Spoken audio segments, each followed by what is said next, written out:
So I'm Chris Hart. I'm a firefighter. Been a firefighter for 12 years in Washington County. You know, I come from a family of firefighters. My uncle was a firefighter. My dad was a firefighter. It never really hit me to be a firefighter until I got into college. My mom thought, you know what, I think you'd be a good firefighter. So then I started pursuing that career, and next thing you know, I fell in love with it. It's the best job in the world. You know, not every job you get to show up to work and it's just different every day. There's some things that you just you can't prepare for, and so you show up and you go about your day, but when the bell goes off, you just don't necessarily know what you're going to get. So and you get to help people. You know, we're there for the citizens.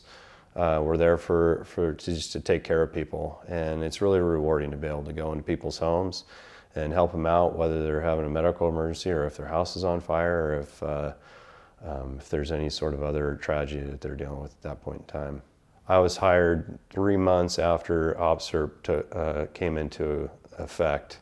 So that third tier that they developed for PERS had just taken into effect. So what I had known of what PERS and the great benefits that you could have, it was a lot different than what I had known.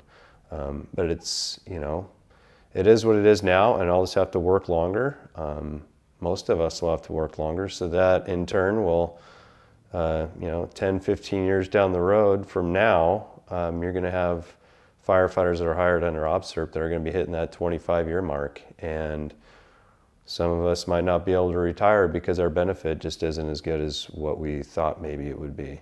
So we'll have to put in more years, which in turn you're just going to have older firefighters on the street, and we're going to have to retire later than what most people have in the past. We're exposed to a lot of stuff. We're exposed to carcinogens all the time, whether it's on car fires or house fires. So there's a high likelihood that we'll either get injured or maybe even get cancer from what we're exposed to. So the longer you're on the job, the more chances you have of getting exposed to that. And the older you get, you're not getting any younger or any healthier. So the older you get and the longer you have to do this job, the worse it is. What I would say to politicians that are looking to reduce PERS benefits is, when I was hired, I was promised something. If they decide to reduce that even further, then I would have to probably say, why are you taking something from me that you've already promised me? This was a promise, and hopefully they can keep it.